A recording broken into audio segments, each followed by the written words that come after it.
জামাত শিবির রাজাকার এই মুহূর্তে বাংলা স্যার, এই স্লোগানে কিন্তু উত্তাল হয়ে উঠেছে ছাত্র দল। আমরা দেখছি রাজাকার রাজাকার খেলার দিন শেষ। মন মতো হইলে মুক্তিযোদ্ধা, মন মতো না হইলে রাজাকার, এই দিন শেষ। এখন জামাতে ইসলাম রাজাকার খারাপ, তখন কিন্তু নিজামী সাহেবের সাথে ফটোগুলো যদি আছে মিটিং টিটিং এর, মধুর সাহেব ওদের সাক্ষী আছে। শেখ মুজিবের সময় বা শেখ হাসিনার অন্য শাসন আমলেও তাদের কারোর বিরুদ্ধে শেখ মুজিবের সময় অফিসিয়ালি রাজাকারের আইনে বিচার হয়নি, তারা জেলও খাটেনি, কোনো কিছু হয় নাই। আসসালামু আলাইকুম। জামাত শিবির রাজাকার এই মুহূর্তে বাংলা ছাড়। আজ পল্টনে এই ধরনের স্লোগান দিয়েছেন ছাত্র এবং বিএনপি এবং আরও অঙ্গ সংগঠনের যারা আছে সবাই মিলে একটি মিছিল দিয়েছে ছাত্র দলের ব্যানারে। সেখান থেকে জামাত শিবির রাজাকার এই মুহূর্তে বাংলা ছাড় এই স্লোগান দেওয়া হয়েছে। কিছুক্ষণের জন্য আমরা মেনে নিচ্ছি যে জামাত শিবির তারা রাজাকার। আচ্ছা, জামাত শিবিরের সাথে আমি আবারও সেই কথাটি রিপিট করব। 2001 থেকে 2018 সাল পর্যন্ত মজবুত একটি জোট ছিল, 18 পর্যন্ত মজবুত জোট ছিল, যে জোটের মাধ্যমে জামাত ইসলামীর সাথে বিএনপি ধানের শীষ প্রতীক দিয়েছে জামাতকে নির্বাচন করার জন্য। ধানের শীষ প্রতীক নিয়ে জামাত নির্বাচন করেছে, আপনারা দেখতে পেয়েছেন। তো সেই বিএনপি আসলে জামাত ইসলামীকে সেই সময় কীভাবে দেখতো, মানে জোটের সময় যখন বিএনপি জামাতের জোট ছিল 2001 থেকে 2018 সাল পর্যন্ত, এই সময়টা জামাত ইসলামীকে বিএনপি কিভাবে দেখতো আপনারা একটু দেখেন। বিএনপির মহাসচিব মির্জা ফখরুল ইসলাম আলমগীর 2013 সালে একটি মন্তব্য করেছিলেন ঠাকুরগাঁয়ে গিয়ে।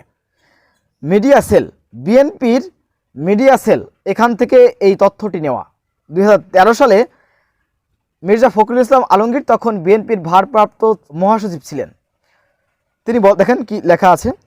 বিএনপির ভারপ্রাপ্ত মহাসচিব মির্জা ফখরুল ইসলাম আলমগীর বলছেন, 71-এর যুদ্ধ অপরাধ করেছে পাকিস্তানি সেনারা, কিন্তু 42 বছর পর বর্তমান সরকার এই দায় চাপাচ্ছে জামাত নেতাদের উপর। প্রকৃত অর্থে এটি কোনো অপরাধের বিচার নয়, এটি জামাত ও বিরোধী দলকে দমিয়ে নিশ্চিহ্ন করার ষড়যন্ত্র। রোববার দুপুরে ঠাকুরগাঁও সদর উপজেলার সালনন্দন ডিগ্রি কলেজ মাঠে স্থানীয় বিএনপির আয়োজিত এক জনসভায় প্রধান অতিথির বক্তৃতায় তিনি এসব কথা বলেন। এটা হচ্ছে বিএনপির মিডিয়া সেল, আপনারা দেখতে পাচ্ছেন। এটি পিনাকি ভট্টাচার্য সহ বিভিন্ন ব্যক্তিরা বিষয়টি শেয়ার করেছে, আপনারা দেখতে পেয়েছেন। মির্জা ফখরুল ইসলাম আলমগীর তিনি 2013 সালে বলছেন, জামাত ইসলামকে যেভাবে রাজাকার বানিয়ে আওয়ামী লীগ তার বিচার করতে চাচ্ছে বা করেছে, ফাঁসি দিয়েছে, এটি রাজনৈতিক প্রতিহিংসার শিকার হয়ে এমনটি করেছে। মূলত যুদ্ধ অপরাধ করেছে পাকিস্তানি সেনারা, জামাত নেতারা যুদ্ধ অপরাধী নয়। 42 বছর এসে জামাত ইসলামের পরে এ ধরনের অপবাদ দিচ্ছেন আওয়ামী লীগ বিরোধী দলকে দমন করার জন্য, এমনটি বলছেন মির্জা ফখরুল ইসলাম আলমগীর, বর্তমান বিএনপির মহাসচিব।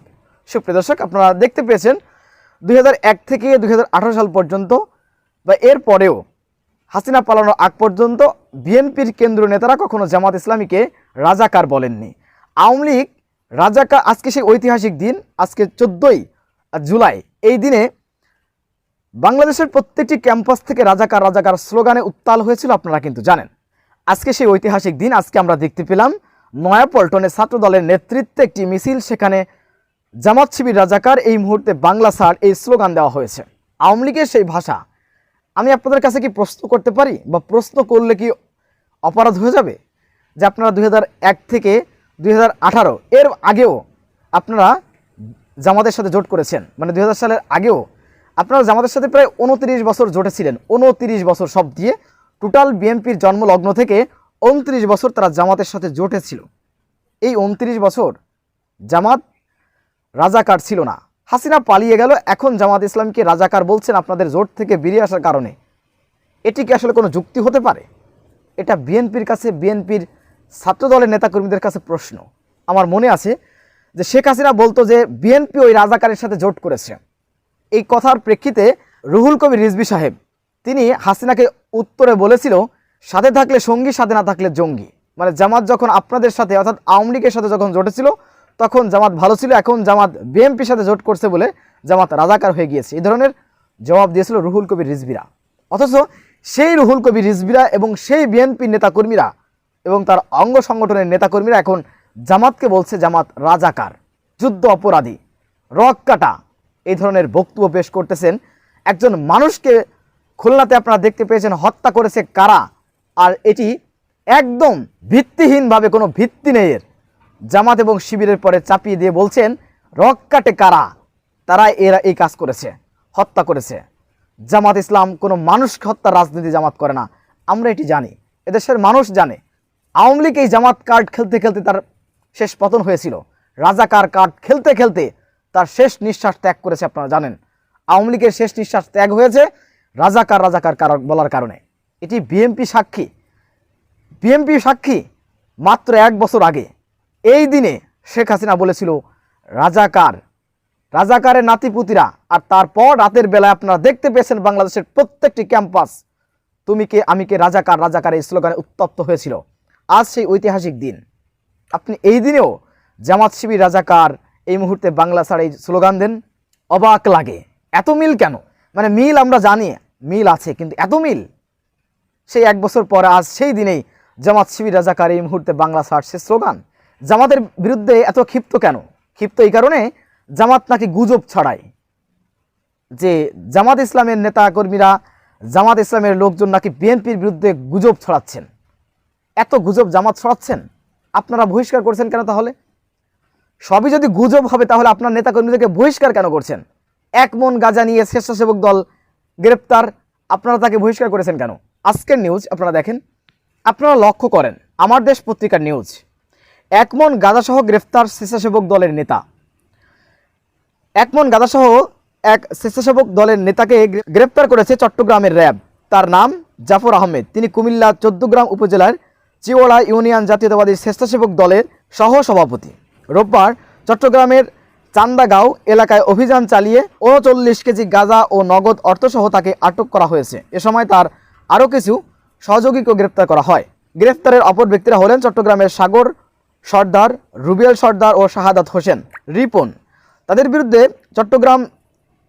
বিরুদ্ধে চট্টগ্রামের চান্দাগাঁও থানার মাদক দ্রব্য নিয়ন্ত্রণের আইনে মামলা হয়েছে। দেখেন, মামলা করার পর বা এই ঘটনা ঘটার পর বিএনপি জাতীয়তাবাদী স্বেচ্ছাসেবক দল তাকে বহিষ্কার করেছে। লিখেছেন, আপনারা স্ক্রিনে দেখতে পাচ্ছেন, দলীয় শৃঙ্খলা পরিপন্থী কর্মকাণ্ডে জড়িত থাকার সুস্পষ্ট অভিযোগের ভিত্তিতে 14 গ্রাম উপজেলা অন্তর্গত 11 নং শ্রীগোড়া ইউনিয়ন জাতীয়তাবাদী স্বেচ্ছাসেবক দলের 11 নং সহসভাপতি জাফর আহমদকে চিওড়া ইউনিয়ন স্বেচ্ছাসেবক দলের সহসভাপতি পদ থেকে এবং দলের প্রাথমিক সদস্য পদ থেকে আজীবনের জন্য বহিষ্কার করা হলো। এখন আরও লেখা আছে, এটা আপনাদের তথ্য দেওয়ার জন্য বললাম যে সত্য ঘটনা। আচ্ছা, জামাত ইসলাম, ইসলামী ছাত্র শিবিরের তাদের জন্মলগ্ন থেকে এখন পর্যন্ত কোনো নেতাকর্মী তারা এই গাঁজাসহ গ্রেপ্তার হয়েছে, জেল হয়েছে, এই ধরনের কোনো তথ্য দিতে পারবেন? জামাত তো খারাপ, মানে জামাত ইসলামের মতন খারাপ মানুষ, শিবিরের মতন খারাপ মানুষ দুনিয়াতে নেই। আপনি দিতে পারবেন যে মাদকসহ জামাতের কোনো নেতা গ্রেপ্তার হয়েছে? দেখাতে পারবেন এরকম? এটা তো আপনারা এই ঘটনা ঘটার পরে এটা যদি আমরা প্রচার করি যে এই ঘটনাটি ঘটেছে, এটি কি গুজব? জাতীয় গণমাধ্যমে এসেছে, পুলিশ গ্রেপ্তার করেছে, মামলা হয়েছে এবং বিএনপির অঙ্গ সংগঠন স্বেচ্ছাসেবক দলের নেতারা তাকে বহিষ্কারও করেছে। তাহলে বহিষ্কার করার পর এখন এটা সত্য ঘটনা যে সুনির্দিষ্ট তথ্যের ভিত্তিতে তাকে কিন্তু বহিষ্কার করা হয়েছে। এটি কি প্রচার করলে এটা গুজব হবে? গুজব কাকে বলে? যেটি মিথ্যা, বিভ্রান্তকর।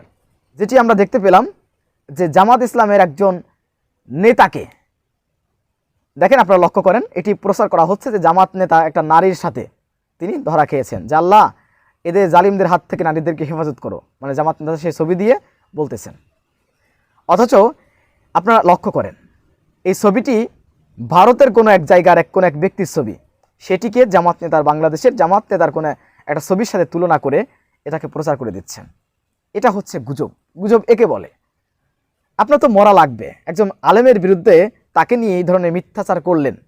কারা করছেন আমি জানি না, যারা করছেন, যারা আলেমদেরকে নিয়ে এ ধরনের মিথ্যাচার করে তাদের জন্মে সমস্যা আছে। আল্লামা আব্দুল হোসেন সাঈদীকে যারা বলেছে যে আল্লামা আব্দুল হোসেন সাঈদী ধর্ষক, তাদের জন্মের সমস্যা আছে।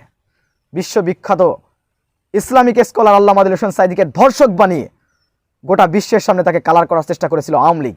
আমরা দেখতে পাচ্ছি একগুলো নরপিশাচ বাংলাদেশের আলেমদেরকে নিয়ে তারা তাদের আলেমদের চরিত্র হনন করার জন্য এ ধরনের কার্যক্রম করে যাচ্ছে। আমরা তাকে ধিক্কার জানাই।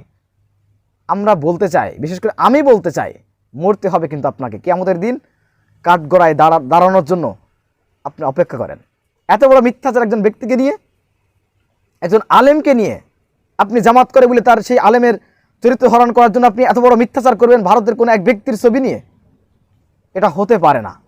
এই ধরনের নোংরা রাজনীতি বাংলাদেশে আমরা দেখতে চাই না। বাংলাদেশে চাঁদাবাজি হচ্ছে না, বাংলাদেশের প্রতি ইঞ্চি মাটিতে চাঁদাবাজি হচ্ছে। আমরা দেখতে পাচ্ছি কারা করছেন। চাঁদাবাজি করার কারণে বিএনপির বহু নেতাকে বিএনপি কিন্তু বহিষ্কার করেছে না? অবশ্যই করেছে। আমি যদি এগুলো প্রচার করি, আমি কি গুজব ছড়াচ্ছি? যদি প্রচার করি সত্য ঘটনা, এগুলো কি আমি মিথ্যা বলছি? আমি গুজব ছড়াচ্ছি? গুজব কাকে বলে? জামাত শিবিরের বিরুদ্ধে এভাবে ক্ষিপ্ত হওয়ার কোনো কারণ নেই। জামাত ইসলামী কখনো আপনাদের শত্রু না। আমি বলছি, আবারও বলছি, জামাত ইসলামী কখনো আপনাদের শত্রু না। আপনাদের শত্রু আওয়ামী লীগ। আমি বলে গেলাম ছোট মানুষ হিসেবে, আপনাদের শত্রু হচ্ছে আওয়ামী লীগ, আপনাদের শত্রু বামেরা। বাংলাদেশের বামদের নিয়ে রাজনীতি করার কারণে বিএনপি এখন ইসলামপন্থীদের থেকে দূরে সরে যাচ্ছে। আপনারা দেখতে পেয়েছেন বিএনপির একজন জনপ্রিয় নেতা ডক্টর ফয়জুল হক তিনি পদত্যাগ করেছেন। কারণ হিসেবে তিনি দেখিয়েছেন একটি কারণ হিসেবে অনেকগুলো কারণ দেখিয়েছেন, তার ভিতরে একটি কারণ তিনি দেখিয়েছেন যে বিএনপি এখন বামদের ঘেঁষা হয়ে গিয়েছে। বামদের কথা মতন ইসলামপন্থীদের বিরুদ্ধে তারা কথা বলছে এবং দূরত্ব সৃষ্টি করেছে, তাই তিনি পদত্যাগ করেছেন দল থেকে। দেখেন, এভাবে চলতে পারে না একটি দেশ। এভাবে আওয়ামী লীগের মতন রাজনীতি বাংলাদেশে আর কেউ করুক আমরা চাই না। আমরা চেয়েছিলাম, আমরা ভেবেছিলাম 5ই আগস্টের পর বাংলাদেশের রাজনৈতিক গুণগত মান পরিবর্তন হবে, কিন্তু আমরা দেখতে পেয়েছি আওয়ামী লীগ যে ধরনের কথা বলতো, যে ভাষায় কথা বলতো, আলেমদেরকে নিয়ে যে ভাষায় কথা বলতো, জামাতকে নিয়ে যে ভাষায় কথা বলতো, শিবিরকে নিয়ে যে ভাষায় কথা বলতো, একটি দল এবং তার দলের নেতাকর্মীরা সেই একই ভাষায় কথা বলছে। আমরা ধিক্কার জানাই। সর্বোপরি একটি বক্তব্য দিয়ে আপনাদের শেষ করব, সেটি হচ্ছে, আপনারা দেখতে পেয়েছেন জাতীয়তাবাদী দল বিএনপির ভারপ্রাপ্ত চেয়ারম্যান জনাব তারেক রহমান তিনি একটি হাদিস বলেছেন। গতকালকে আমি সেই হাদিসটি দেখেছি। তিনি বলেছেন, যদি কোনো ব্যক্তি একটি তথ্য পেল এবং যাচাই বাছাই না করে তিনি সেটা প্রচার করলেন, তাহলে সে মিথ্যাবাদী। অবশ্যই এই হাদিসটি তিনি সঠিক হাদিস বলেছেন, তাকে স্যালুট জানাই। আমরা বলতে চাই, এখান থেকে আপনারা শিক্ষা গ্রহণ করবেন। ভারতের কোন ব্যক্তির ছবি নিয়ে জামাত নেতাদের সাথে ছড়িয়ে দিলেও তার সাথে মিক্সড করে সেটা প্রচার করা শুরু করলো, আর সেটি আপনি গ্রহণ করলেন, আপনি প্রচার করলেন, ডিফেন্ড করতেছেন সেটি আপনি মিথ্যাবাদী। এটা কে বলেছেন? এটা বলেছেন জনাব তারেক রহমান সাহেব। আপনারা সেই বক্তব্যটি শুনতে পেয়েছেন। তারেক রহমানকে ধন্যবাদ জানাই, তিনি পবিত্র একটি হাদিস থেকে তিনি উদ্ধৃতি দিয়েছেন এবং তিনি সে সম্পর্কে কথা বলেছেন। সুপ্রিয় দর্শক, বাংলাদেশে যে ব্যক্তি ভালো কাজ করবে আমরা তার প্রশংসা করব, কিন্তু আপনারা জানেন যেটা বাস্তব কথা, বাংলাদেশ অস্থিরতা বিরাজ করছে। আপনারা দেখতে পাচ্ছেন চাঁদাবাজি, ধর্ষণ, মানুষ হত্যায় মেতে উঠেছে বাংলাদেশের কিছু মানুষ, দুষ্কৃতিকারীরা।